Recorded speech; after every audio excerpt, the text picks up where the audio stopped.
And Sid, over to you. Oh, thank you very much. Mel, it goes without saying that none of this happens without you.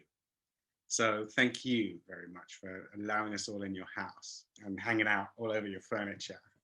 It's been really terrific. And the play simply wouldn't have happened if you hadn't facilitated the whole thing. And I know we've got time for hopefully 4 people. So let's get cracking. How are you, Sid? Hi, Kyle. Hello. Aiden. Say hi. And this is my beautiful wife, Shelly. And Aiden is turning 2 this week. Aiden, you're turning 2. That is the coolest age. You will always look. There he goes. Okay, don't take it away. How gorgeous are you? He's trying to take the computer and show you his blocks. Pretty much take anything he likes. He's one of the most gorgeous people on the planet. Yeah, he's my little hero. Oh, now he's off to do some fun stuff like rip something. So there's about a 50-50 shot he'll come back and want to show you his blocks. Great, he's welcome. He did leave one over here to show you. Oh yeah, that's the lure. That'll get him in no time. I think it's the most important one. That's so fantastic. Have you all managed? But there is hope on the horizon. I have gotten both of my COVID vaccines. I've never been so happy to get stuck with a needle in my life. That's a great wall, Kyle. Aiden, sorry. I'm Kyle terrible. Jr., Kyle number 2. We did a great first birthday party for him. Shelly baked him a cake, which he probably tore to pieces. Yeah. But unfortunately, this year, we're not going to be having a birthday party for him because of everything that's going on. Well, you can kind of have a birthday party. I don't think he's going to have any expectations. Well, we are inviting his cousin over because they actually just got over COVID like a month ago. So they got a little bit of immunity. So he has a friend for a couple of months. Oh, that's great. That's great fun. And just like locks like Samson. I know, right? He's got such fantastic hair. So beautiful. So beautiful. Crazy. So we just can't bring ourselves to trim it because so it just keeps growing longer. Now he's got kind of this mullet going on. It's really terrible. It doesn't at all. It looks fantastic. I think it'll become really apparent when you have to trim it. He'll demand it. I love your walls. You have fantastic walls. You make the greatest walls. No one's getting through those walls. Yeah, that was a full conversation. I'm very happy. Oh, it was very deep, very deep. Oh, wow. You can take it apart and there's a little hole that you can get out of if something goes horribly wrong. That's fantastic. That now you've got a step up wall. So where are you guys? We're in Salt Lake City, Utah. You're in New York, right? I'm in Western Massachusetts. Okay. We've got a foot of snow, so it's really beautiful for about 24 hours, and then it'll all turn into mush, and it's just unpleasant for a while. But it's really good exercise because I just go outside and shovel snow off the drive. And then you get to drive on a slip and slide on the way to the store. Exactly. Yep. I knew the snow started coming, and I rushed out to the store and got back before everyone. What's been your greatest pleasure so far? Obviously, there's a young person there who's probably been a pleasure. Oh man, our greatest pleasure. Sort of a mixed bag with the stimulus payments and our savings and the student loan moratorium. We actually just put down some money for a house. We're building one, so we get to design it. That's fantastic. Whereabouts do you get land? Just nearby? About 20 minutes south of us right now. So it's a little bit closer to my hospital where I work at, which is nice. So it'll cut down on some of the commuting time. How exciting is that? Just designing every element of building a kitchen, getting that right. It's not custom all the way. It's a semi-custom house. So we have a floor plan, and then we have to like work within their boundaries, and we get to like customize it as much as we want to like. And you can do things like. But we get to choose like every color and the flooring and like the trim and like what kind of sink you want, which is really fun. It's like a baby step before we actually build our custom house, which is what we really want to do. So it's like halfway there before. It's a practice run, so that when you next do it, you'll know what you can't do, what you shouldn't try and do. And she is my number one hero because during that appointment, like she went in and she's like has like all these things from like these design blogs that she reads, and about 15 minutes in, I'm just like I can't. I can't. You can't do both. You you can't care for people and design kitchens. No, No. he really wasn't. He acts like he was super overwhelmed, I but was. basically he was all cool, and he was like, "Oh yeah, that looks great, hun. Oh yeah, that looks great, hun. Oh yeah, that looks great. I think that's great. Yeah, no, that's a great idea." Are you noticing a trend? I honestly think it's the best way to do it. I think benign Thank you. is the way to go. Then you're not like making compromises, which is always tricky if you're designing a place where you're going to live. You don't want to compromise very much. You're like, well, okay. Give the missus whatever she wants, and you never have to worry about compromise. Oh my gosh. You may have just written a check you can't cash. Next time we're in an argument, I'm bringing this back up. Yeah, exactly. What's your favorite room in the house? Oh, the kitchen, definitely. Oh, kitchen, hands down. What are you going to spend money on? The kitchen. Yeah, basically we're updating the cabinets in a couple of different ways, and we're putting in like a black graphite sink and black faucets. You love cooking? Oh yeah. Well, I am a pastry chef, and we met. I think the reason that we got married was because of our love of food. So. Goodness, so you know exactly what you need in your kitchen to make stuff you love. I think so. That is wonderful. Are you having a marble countertop or a wood one? We're actually doing quartz. Okay, that counts as marble to me. Beautiful. Oh, it does. Okay. It's beautiful and lower maintenance. I don't have the patience to not put hot things on the counter and stuff like that. Yeah. I tell you what I did years ago. Well, I didn't do it. My parents did it. I inherited the kitchen. We had a 2-inch piece of Iroko wood, huge, for the kitchen counter. So it's a very hard wood. We chopped directly on it. We didn't have any chopping boards. We just chopped on the kitchen surface and just oiled it every now and then. The only thing I would have done is put a piece of quartz or a piece of marble, inlaid it into it so that you could make pastry and stuff like that. Because that's the one thing we're missing. Wood is a bit hot. Someday. You mind if I borrow that idea? I love that idea. You know what happens? There are areas which always cut roasts on and stuff like that, and it just it gets a groove in it, and it gets a slight dip, and it ends up looking so well used. And yes, we did put a hot pan every now and then down, but it's just a ring. Yeah, it's a story. And I'm totally borrowing that idea. I know that even if you do borrow it, you still have to get it past the person who makes actually the decisions. Babe, can I do it? We actually agree on a lot more than he makes it sound. A friend of mine did it as well. It worked really well. I'm just trying to imagine what else you need, but you probably have all the plans just rolling around in your head. Do you have any ideas about a backsplash? We're kind of stuck there. I've had all sorts of weird dreams in the past for kitchens and stuff like that. I've wanted to put a green egg inside because I saw it in a restaurant. I love it. Crazy stuff. And that's just way expensive. You don't want to do that stuff because you need another extractor fan for your indoor barbecue. Madness. So how is work going? It's busy. I lost a few patients last week, so it's been a little bit more trying recently than I would like. But the silver lining is that we've rolled out our vaccines. Most of my nurses are vaccinated.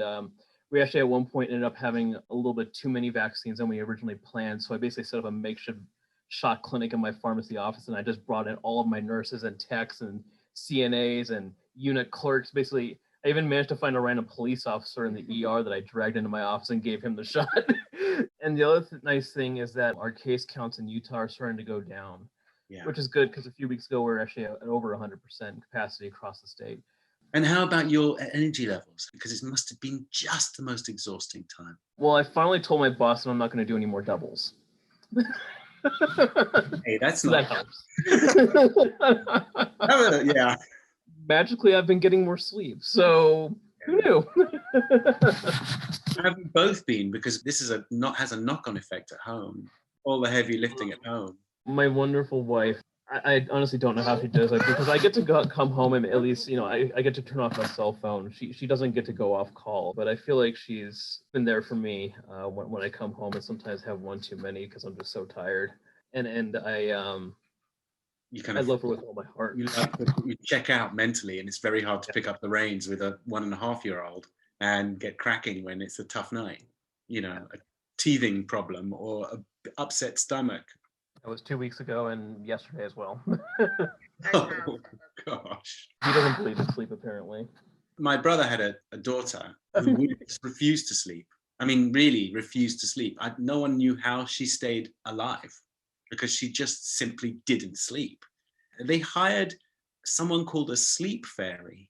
And apparently there are people whose full-time job is to provide therapeutics for little infants that can't sleep and teach parents how to manage it and help children get into better habits.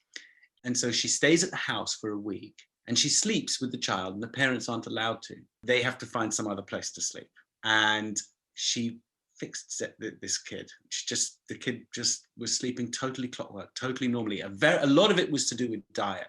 She figured out what dietary issues were happening, and they just reassessed. But you're a doctor, so you probably know what paths to go down to figure out what might be help, because a lot of it, it's hard with your own child.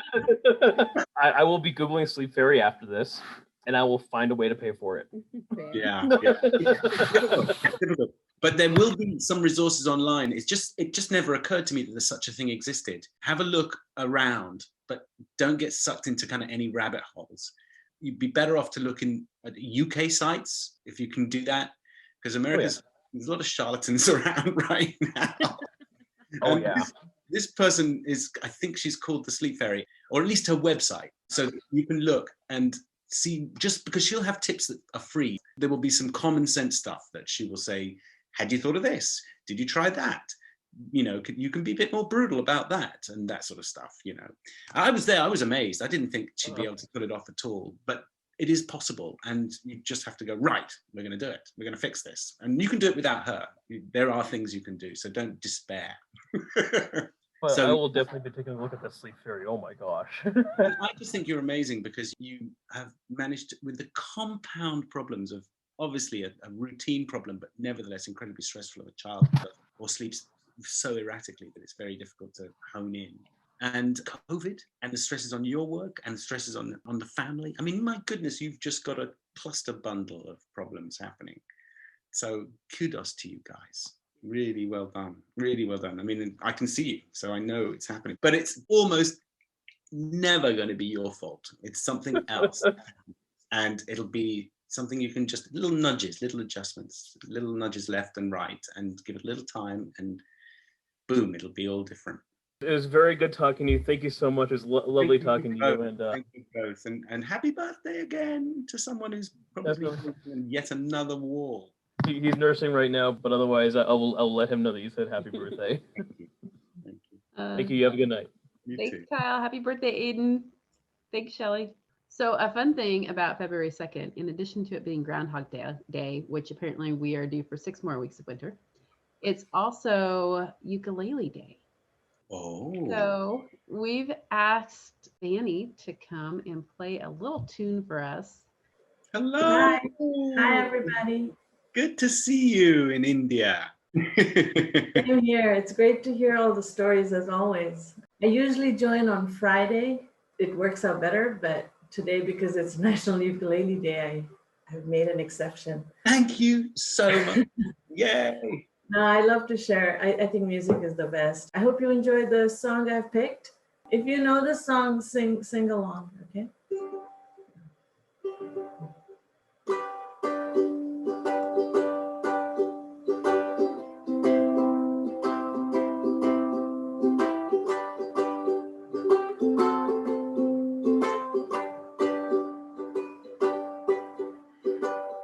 Oh, the wayward wind is a restless wind,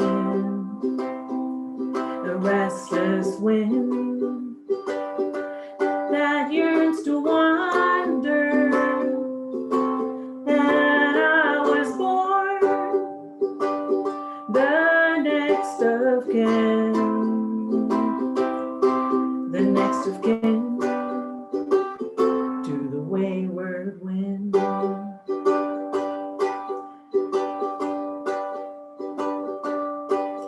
In a lonely shack by a railroad track, I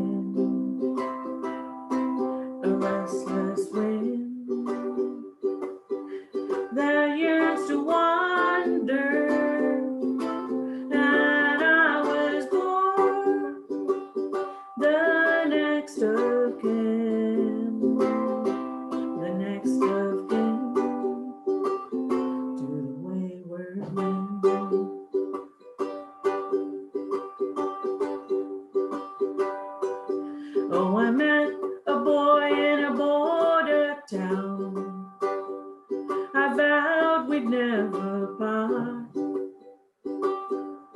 Though I tried my best to settle down, he's now alone with a broken heart. Oh, the wayward wind is a restless wind, a restless wind that yearns to wander. And I was born the next of kin, the next of kin to the wayward wind, the next of kin to the wayward wind, the next of kin to the wayward wind. Thank you. Oh, that is lovely. That is so great. It's lovely. That was really gorgeous. Thank you. I don't know the song. Whose song is that? It's a pretty old song from 1958. It was first a hit in the UK with a singer named Gogi Grant, if I'm saying it right. But Okay. she sang it differently. I sort of follow the person in the US who sang it, and I'm forgetting his name right now. But The way you sang beautiful. it is just beautiful. You're very sweet and generous. I'm an amateur. I'm not a singer. Self-taught. You are a singer. Well, Yeah, absolutely. You open your mouth, you sing in tune, and it sounds nice. And that's all the qualifications you need to be a singer. I have to thank all my ukulele friends for sharing their knowledge, because I knew nothing about it when I first got it. Next time I come, I will tell you why I play the ukulele. You can tell us now. It's a bittersweet story. I was supposed to be engaged a few years ago, and it didn't work out. Randomly, he gave me this ukulele, and on the night, it was a Monday night, and I said, leave, and he took all his stuff, and I said, I don't want anything of yours, but I'm keeping the ukulele. And I didn't know how to play it. I didn't even know why he gave it to me. Like, I had no interest in it. I mean, I was always interested in music, but not the ukulele per se. And it just sat there for a long time. I mean, I've tried my hand at different instruments. I've tried piano, I've tried guitar, I have a guitar, I had a piano. And finally I picked it up and I started, and I was like, wow, I'm actually getting the hang of this. I'm understanding it. It's been 3.5 years. And well, just like this community, the ukulele community is very, very inviting. I and bet. I would encourage everybody to try it. I saw Martin Short and Steve Martin in Tanglewood last year. Oh, the year wow. before. And they were doing a kind of reunion tour comedy thing.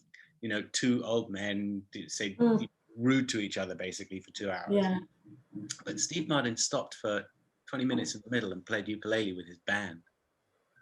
I could not believe how good he was. Have you YouTubed him to see his playing? I know he's good at the banjo. I didn't know about the ukulele. Oh, you know what? I'm thinking of the banjo. Well, he's very good at the banjo. He's very good at the banjo. I'm sure if he had a ukulele, he would be very good at the ukulele. In my head, it was a ukulele, and of course it's a banjo. That's absolutely right. It's worth ukulele. I mean, it's worth ukuleleing. It's worth YouTubing it anyway. No, I have. I love it. I love the banjo. I could talk about music a lot. It's a beautiful thing to have a chance to sing with people. I always wondered, you know, orchestras, does anyone make a mistake? They're all professionals, you know. And obviously if they played a horribly wrong note, everyone would know. But the simple, like, oh, I slipped up, it wasn't an eighth, it was a quarter, that kind of stuff, nobody cares. The moment's gone, it's over. And it's true, I noticed that too. And I find myself smiling when I make a mistake. So if I was smiling, I had made a mistake. I didn't notice a mistake. Thank you for singing us that song. Thank you, Mel, for the opportunity. I didn't even know it was National Ukulele Day. If anyone wants to play with me, I would be happy to Zoom with you and play with you. Ukulele, that's what I mean. Not block. Because Aiden might be up for that at 5 a.m. Not mahjong or something. If somebody has a DS9 song, you know, that has a tune. Yes, if there's one tune. I'm going to go to bed now. Thank you so much, Danny. Go to bed. Take care, everybody. Hello. Hi, both of you. Which one's Jessica? I'm Jessica. Hi, Jessica. And who are you? Well, I'm the daughter. Well, one of them.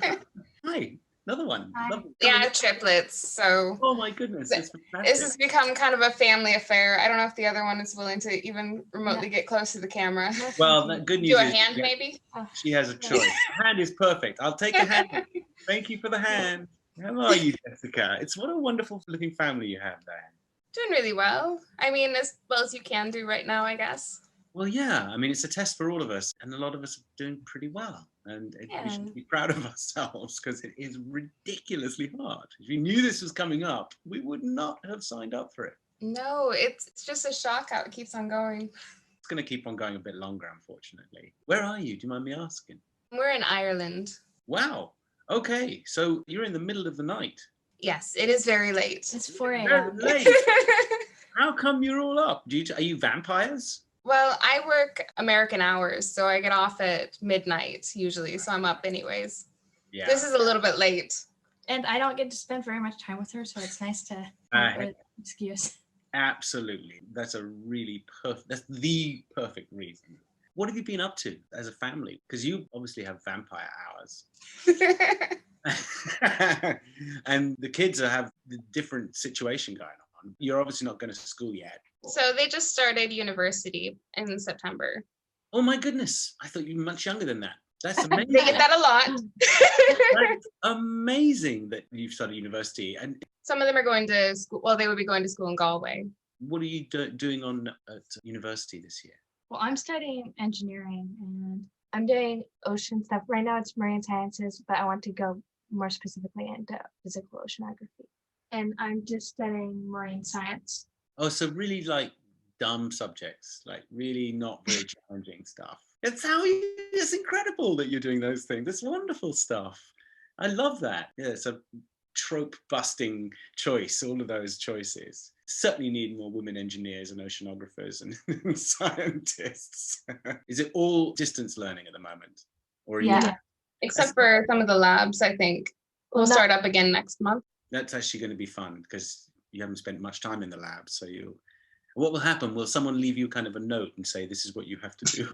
Because the teacher won't be there. There are instructors, and you're supposed to read the instructions before you go to the lab. There's not much explanation. So last time the instructor had never had Bunsen burners on in the lab before and was not really sure how to instruct everybody to use them. Okay, so hang on a second. You've got an instructor at university level who doesn't know how to turn a Bunsen burner on? I don't know. She was New. We'll be forgiving and kind. Yeah, and I think she used other heating things, not Bunsen burners. Right, okay. Well, I'm sure you probably helped her out. This is how you do this. Very cool. And Jessica, what do you do that keeps you up in such unusual hours? I manage a third level support team for North America and Australia. So you have to keep these hours. What took you to Ireland? Do you mind me asking? I'm really curious. We were just moved here at some point, I guess. My husband's job. Was it an enjoyable experience? Did you enjoy the kind of cultural, adding that new cultural aspect to what was going on in your life? Because the Irish have a completely different way of living life to the Americans in a strange way. They have very different attitudes towards shopping and socializing and everything really. I think it was interesting. It was definitely different. I don't know. I think when we talk about so many of these things, like it's just all the same, right? Like I go to work and I have children and I take them to school and we do all some of the same things. So I think for me, it was very similar. Was it very similar for you guys as well? I think so. I mean, we were like literally just going from primary school into secondary school when we moved. So it would have been a big shift anyway, I guess. I feel like that kind of confused whatever was happening. That sounds really cool. And do you enjoy Ireland? I think so. Yeah. I mean, I miss trees. Yeah, there aren't many forested areas in Ireland. Oh, of course. I never really thought of that. I mean, they have sort of tiny patches of forest. Yeah, all deciduous, but none of these giant woods that you get in the States. What state were you in when you moved over? We're from Oregon. Oh boy, night and day. Yeah. Yeah. Huge woods and cascading waterfalls and amazingly beautiful areas. I love Oregon. I love that. Just need to go south of Portland, and there's just these crazy beautiful places that you can just, Mhm. you're the only person for miles around, and there are these crystal clear little lakes at the bottom of waterfalls that you can swim in. So you like at Wicklow, somewhere like that? You said are you south of Dublin?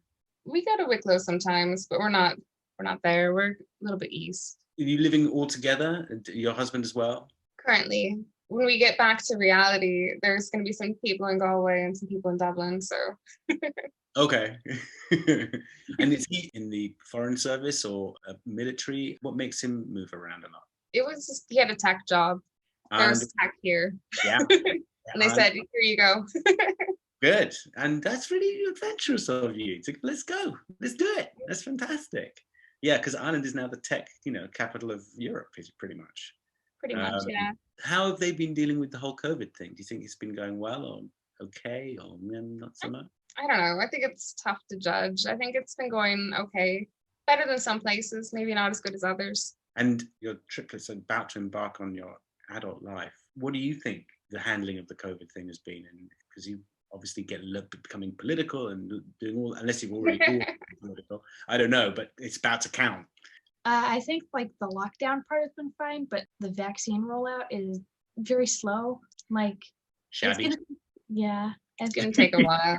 I mean, I think university students should be very high up on the list of priorities for the vaccine. I haven't heard that from any expert, by the way. That's my personal opinion. Most university kids will congregate someplace on a Friday night, even unofficially, because you can't help being young and wanting to have friends and really socialize and do the things that you've been spending most of your life preparing for. So I was like, well, let them off the hook, and then they can just get on and enjoy life a bit more. But I doubt governments think that way, probably because my experience. No, I think it's just disappointing because I think back home we would have been vaccinated by now. So absolutely. Well, if it's any consolation in Massachusetts, we don't know where the vaccine's coming from. No one in the family has been vaccinated, and we've got old people, so it's not rolling out lightning quick here right now. I think we would have been lucky back home because they're rolling it out so quickly for language learners and cultural learners for a reservation. So yeah, that makes sense. What do you enjoy doing? Do you do anything as a family, or do you all kind of squirrel away into different little pockets and find stuff you like to do? Well, we watched Deep Space Nine together. So you're nerds as well. I mean, is there another show that you're really into at the moment? It's really embarrassing. There's a cartoon on PBS called Molly of Denali. Oh, wow. And it's an Alaskan Native child, and it's actually really good. They do a really good job. So. Oh, fantastic. So would you classify yourself as Native American? Yeah. I'm just picking up on hints. My children want to show you the DVD in case you're interested. Oh, that's really cool. That's really cool. They do a really good job. It's so great. Like one of the origins of it. I'm an adult, so this opinion is exactly. Now that you're an adult. Yeah. That's fantastic. I want to learn a bit more about what you think of what Native Americanism is, what you think of that, the indigenous culture is, because I don't know, apart from one or two people in the group, I don't know. It's a culture I'm fascinated by because I've traveled all over the States, and who couldn't, soulfully kind of connect with philosophies that at the base, the foundation of most Native American cultures. My favorite thing is something I've came across in Cheyenne's Rapid City, and it's a shield. And I've got it on my wall all the time because to me, it's what actors are, the rotten belly, people who do things to be demonstrably good or bad for other people to take notice of, especially kids. Go, this is not what you're supposed to be like. These are the rotten bellies. But I want to learn if someone just sold me a yard of, coal or something there, when I'll just believe anything I'm told, especially if I'm driving around America going, wow, look at these mountains. So will you come back and talk to us about it? I think we'd love to. My children, we've been studying a lot, I think. In the middle of COVID, we've been doing like book clubs and stuff back with the people on the reservation, and it's been allowing us to connect with our culture a little bit more. Oh. And so it's been really great. I would love it if we could structure some kind of way of you helping us understand what it is, because I bet you there's a ton of people who actually live in the States too who would like to know as well. We could talk about our tribe. You can't talk about all Indigenous people, right? But we can talk about our perspective, obviously. Exactly. That's why I kind of refer to it as different cultures, because there's a lot of different cultures. I'm certainly ignorant, so I would love to know. We'd love to educate people. Yay. I think there's so much misinformation. I think it's nice. All I hear, because I'm, apart from all the place names up in Northeast, or pretty much exclusively Native American. Massachusetts, I believe, is a native word, and Chicopee around the corner, and all these, and then a few British generals, just to. All I hear from people who aren't native up here is, well, they have all the casinos, they're fine. I'm pretty sure that's not right. No, that's not how it works. It didn't make up for all the genocide and the. Exactly. And I know that. I wouldn't mind having a bit more information from you and your youngsters there, young adults that are arriving on the scene. So you better get good at framing your message. We have a lot of knowledge here. We've been working on a lot of projects lately that I think would be. Well, it's a date. I might include some embarrassing photos of my children and some buckskin. Oh yeah, let's do that. That'd be cool. Thank you so much. I'm really glad I picked up on that, because I'm really slow at picking up on stuff. And if I hadn't, that would have left out one of the most crucially interesting things about you as a family. Thank you. Thank all of you, all four of you. I think I've lost at least one. Fair enough. Well, we did pretty well to hang on to two. Thank you, Jessica and daughters. Thank you. Thank you, everybody. Have a great night or day or afternoon, wherever you are. Wherever you are, have a lovely time.